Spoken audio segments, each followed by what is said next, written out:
गाडी ना. वा हा अशीच आहे.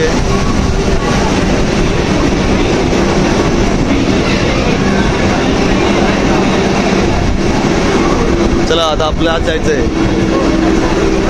चल बा.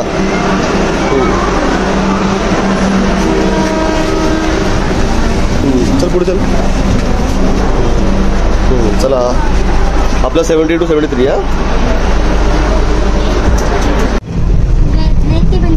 हा ना. कोण राहतं इकडे? अरे वा वा वा. मामा राहतो ना इकडे. वा बघ किती छान वाटते ना. भारी.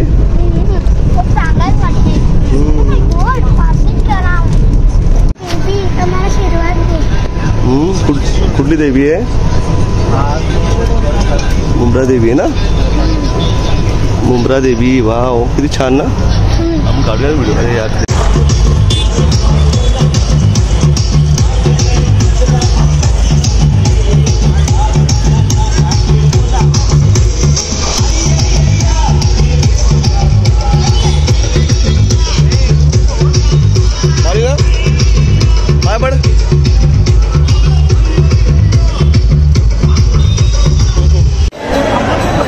ऐकर त्याला.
रात्री नको, आत नको, बाहेर नको असं वरदान मिळवून हिरण्यकश्यपू निर्धास्त आणि उन्मत्त झाला होता. प्रत्यक्ष पोटचा पुत्र प्रल्हाद 7 जन्माचा वैरी असलेल्या वैकुंठपती श्री नारायणाचे गुणगान करीत असल्याचं पाहून तो क्रोधानं बेभान झाला होता. प्रल्हाद मात्र अहोरात्र नारायणाच्या भजन पूजन आणि चिंतनात मग्न होता. प्रल्हादानं नारायणाचा नाद सोडावा म्हणून हिरण्यकश्यपूनं अक्षरशः अत्याचाराचं थैमान मांडलं. प्रल्हादाचे प्राण घेण्याचा बेभान होऊन आटापिटा केला. पण प्रत्येक वेळी भक्त तारक महाविष्णूंच्या कृपेमुळे प्रल्हाद सुरक्षित राहिला. त्यामुळे हिरण्यकश्यपूची तळपायाची आग मस्तकात गेली आणि तो प्रल्हादाला म्हणाला,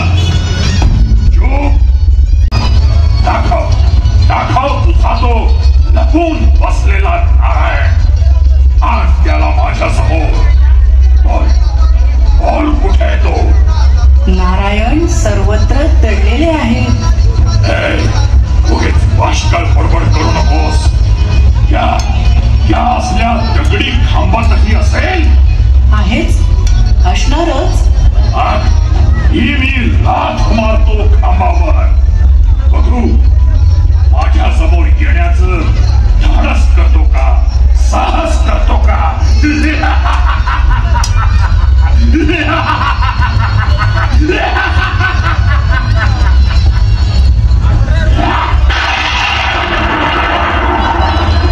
अहंकाराला बळी पडलेल्या उन्मत्त झालेल्या हिरण्यकश्यपूनं स्वतःच्या मृत्यूचं दार उघडलं.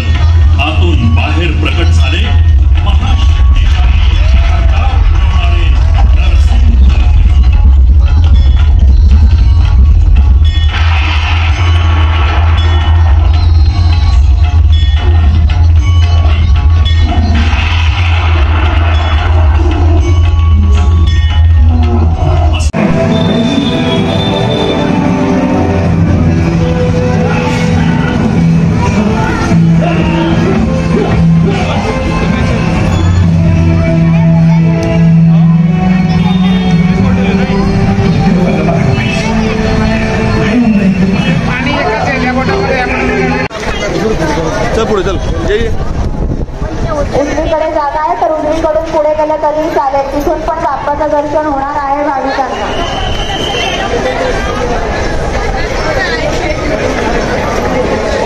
मोरया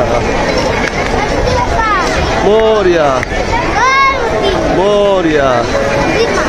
जय. पाय पड. थोडं पुढे या, पुढे या, पुढे या ना.